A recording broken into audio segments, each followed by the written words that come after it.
Hi everybody, this is Christy with PAC Tax. We are Utah's highest rated tax nerds. And we really are. Like in case you didn't see, PAC Tax won Best of State for all accounting firms in Utah in 2023. So we're really excited about that. But we really are Utah's highest rated tax nerds. And the purpose of this video is just to help update you with what is new for taxes this year. We want you to be prepared, and whether you're our client or not our client, don't care. We'd love to share the information that we have to help you get ready for tax season and to find out about some stuff that's available to you, A, that can help you in your taxes, and B, that you also need to know about so it doesn't hurt you if you don't know about it.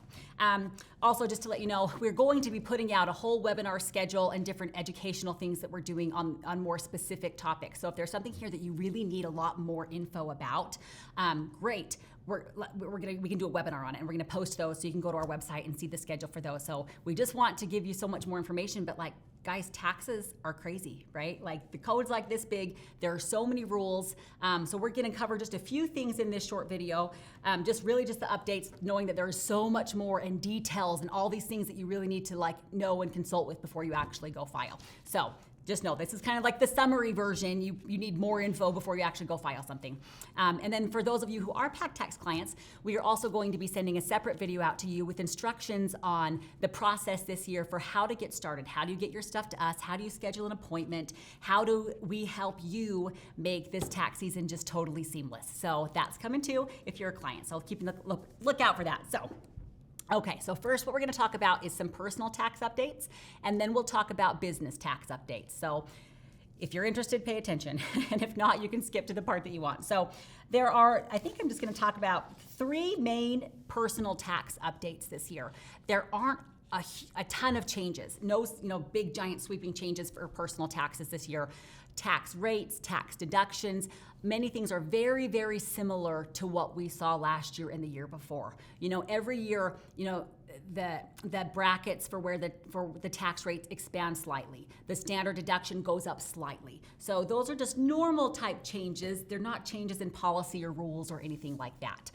So we'll see the normal stuff, but most things the same. Here are a few things that are new for this year that you're gonna need to report on these taxes that are coming up. So the first thing I wanna talk about is 1099 statements from Venmo, PayPal, Cash App.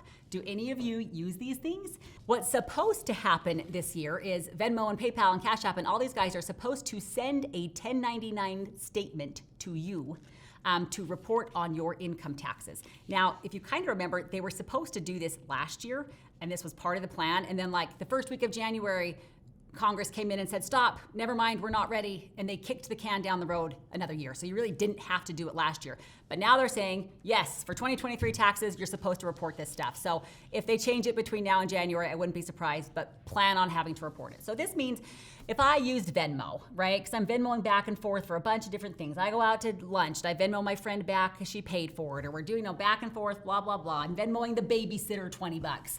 Although babysitters are very expensive. So if you know a babysitter that's cheaper than the amount of money that I'm paying that's absurd, please let me know. It's getting a little bit out of control. But anyway, so we all have these statements, right? Because we're Venmoing, Cash Apping, that kind of thing. Now you're supposed to report it. But wait a minute, like you don't want to pay tax on that. Like, do I have to pay tax on the $50 of money that my sister Venmoed me to repay me for my mom's Christmas present or whatever we bought together? No. So as long as the funds were personal and not business, they aren't taxable, okay? But if in the Venmo, PayPal, all these different things, there were any business income things, those are taxable. So for some of you, it's possible that on your 1099 from PayPal, there could be both. It could be income people paid to you because you're a hairstylist and was cutting hair on the side, and it could be, the reimbursement for half a lunch yesterday. So this is where it's gonna get a little tricky if things are both business and personal. If it's only personal, if you don't have business income, you're not making income, working for any income, it's only like sending money back and forth for personal stuff, that's good news. We know it's not taxable. However, you should still report it. So there is a place now on your tax return to report the 1099 income, but then to indicate to the IRS that it was just personal transactions. So you want to make sure that you're doing that. And then if it was mixed business and personal, you'll still report it, and you'll need to indicate what portion was personal and what portion was business. And the business portion should go over on your business taxes, right? Wherever you're filing that. So just be aware of that. Don't be super scared. If you didn't actually collect income, like making money from things, then it's not going to impact your taxes negatively as long as you report it correctly. So just be aware. You need to report it correctly to make sure that they don't tax you on it if they shouldn't have, because they don't know. They don't know what that PayPal was. You're going to have to tell them what was business and what was personal. Okay, so we'll look forward to that. Okay, the next thing I want to talk about that's new, well, improved this year, not necessarily new, but yes, improved, is home energy credits. So for years, you've been able to have credits for certain energy improvements to your home. Things like windows, exterior doors, furnace, hot water heater, insulation, central air, solar panels, these types of things. But over the past, maybe a decade, it's been capped at a low amount. The max you could get was like $500. It wasn't a very big amount for most of these things, solar excluded. It's changed now. So for 2023, they have expanded these credits. So if you have done something new that's an energy improvement to your house, you may qualify for a much bigger tax credit on it. Now, much bigger means like, the max, I think we can go up to $2,500, but it's much bigger than it was under the old rules. So we want to pay a little more attention this year, because instead of saving you maybe $50, maybe now it might save you $500 on your taxes.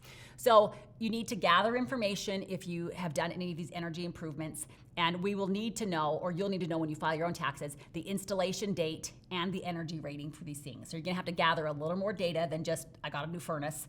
You'll need to know the details of that furnace, but then the tax credits, I think on some of them are up to 30% of what you spent. So it could be really good. So just pay attention to those things. Also, to let you know, the house has to be a personal house. It does not count on a rental property. So energy improvements on the rental will not be able to get the energy credit. However, they will count as business expense deductions or rental expense deductions separately, but it's not the same thing. It can be a second home. So all you bougie people, if you have a second home somewhere or a cabin somewhere, as long as it's not a rented, like income property, you could still count these energy credits for that. Okay, so pay attention to those ones. And again, you'll want to look at the exact things. So there's very specific rules for each of these things and what qualifies and what counts.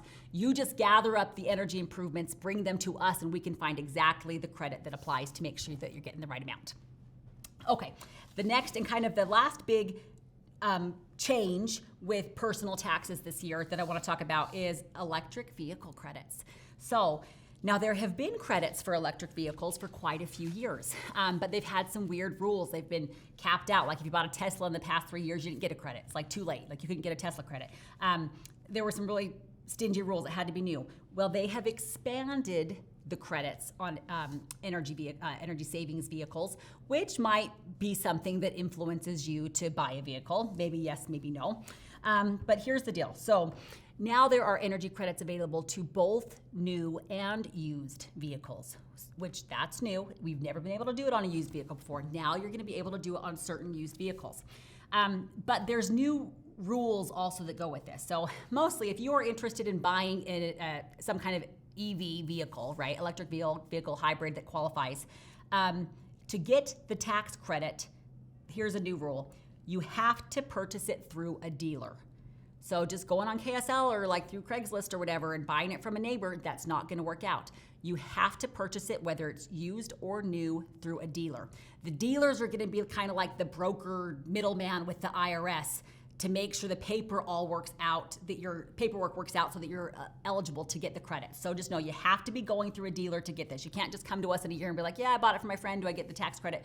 No, it has to go through a dealer. And the dealer is going to give you specific paperwork that you then will bring to us for taxes to be able to know what your tax credit is. But they're really good. So for new vehicles, the credit's up to $7,500. For used vehicles, the credit's up to $4,000.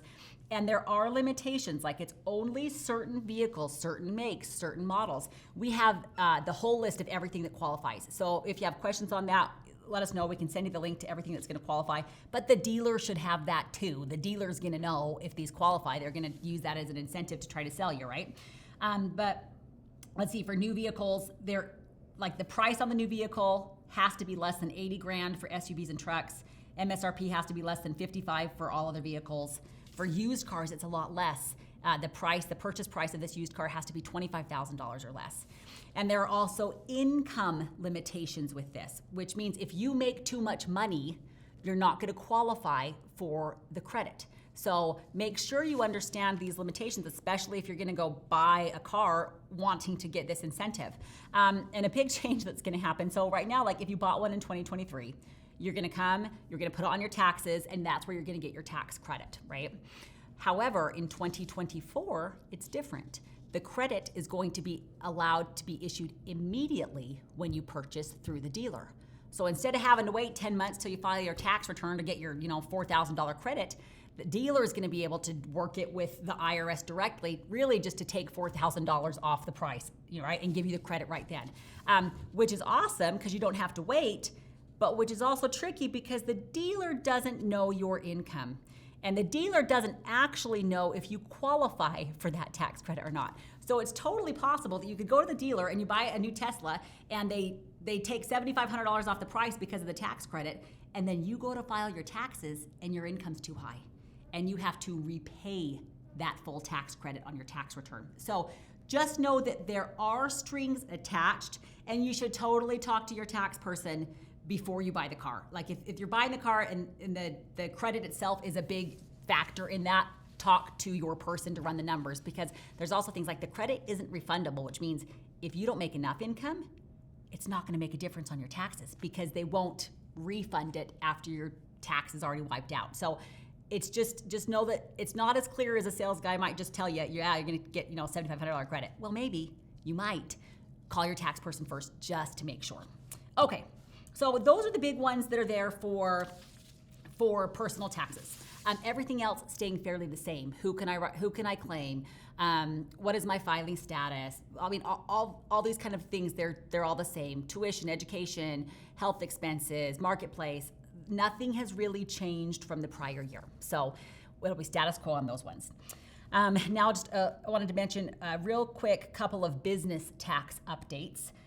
One is that there has been some changes to the depreciation that is allowable. So you'll want to make sure you ask your tax person on this. It's not that we can just write 100% of everything off anymore. There are certain rules to what can actually be taken all in 1 year now. It's shifted from what it's been in the past. And the big business change that I want to talk about, and really if you have any kind of a business, you need to be listening. There is a new requirement starting in 2024 that is called a beneficial owner report.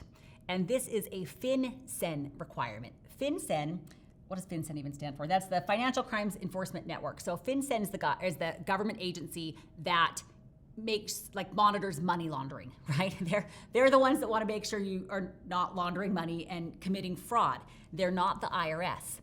But now FinCEN is starting this new requirement where if you own a business, you are required to complete this beneficial owner report with FinCEN by the deadline. And if you don't, you are subject to $500 a day of a penalty for not reporting. This is a really big deal. I'm gonna put this on like a bigger deal than filing your taxes on time. Like if you don't file your taxes on time, they'll charge you some interest, a little bit of penalties, but it's not bad. This one, if you don't file it on time, it's $500 a day. And it doesn't matter if your business made $1 million or if you lost $300 last year. It's the same penalty. So you really need to be on top of this. And we're going to be sending out, we're going to be doing a webinar on this one and sending out some more specific instructions on how you do this report. Basically, you're disclosing who the owners of the business are, or any employees that are like key employees that have like the authority to make big decisions. You're telling FinCEN who they are. And so it'll be like this one-time filing. You're gonna one-time tell FinCEN who they are. So now you're in the system, and then you're required to update it with FinCEN if any changes to ownership, including like addresses. So like your partner moves, guess what? You've got 30 days to tell FinCEN. If you don't update it within 30 days, you're subject to $500 a day in a penalty. I mean, it's totally insane. So be aware. Now, if your business already exists, like if you set up your business prior to 2024, so 2023 or before, then you have until the end of 2024 to file this beneficial owner report. So it's not on fire right now, You could do it in the summertime, you could do it later, you've got some time, but don't forget, don't be late. However, if you are going to start a business in 2024, you only have 90 days from when you incorporate and get that business set up to go and file and register this with FinCEN. And that's what I'm afraid a lot of people are going to miss, because it's pretty easy in Utah to go set up a business, but nothing's going to prompt you to go register with FinCEN. And if you forget or don't know or miss, $500 a day in a penalty. So it's just going to be a bigger deal setting up businesses, having a business open. Maybe you have a business open that you just don't ever use. It's like an LLC. You don't really do anything with it. Okay, well now we better look at it because what you don't want to do is not file this and face ginormous penalties. So we're going to send out some videos on this. I think we're going to send out a tutorial on how to do it yourself. We're also going to offer help. So if you want us to do it for you, great. We just want you to get it done.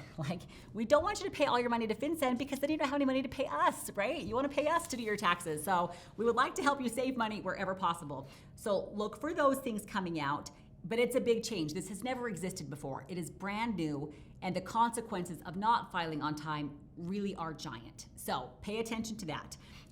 Okay, so other than that, most business stuff is also similar from last year. Same income that you have to report, expenses that are allowed. None of that has really changed. Okay, so that is basically the updates for this next tax season. And like I said, we'll put out a lot more information on specific topics in our video library, on our website, on our social media, and with our scheduled webinars. So as things come up, you can get some more details. And if there's a topic that you really want more information about, great, let us know. If you send us over a topic, we're happy to do a video on that, just to help answer some questions and spread the information. But we look forward to seeing you. Again, this is Christy Pack with Pack Tax. We are Utah's highest rated tax nerds, and we will see you here soon.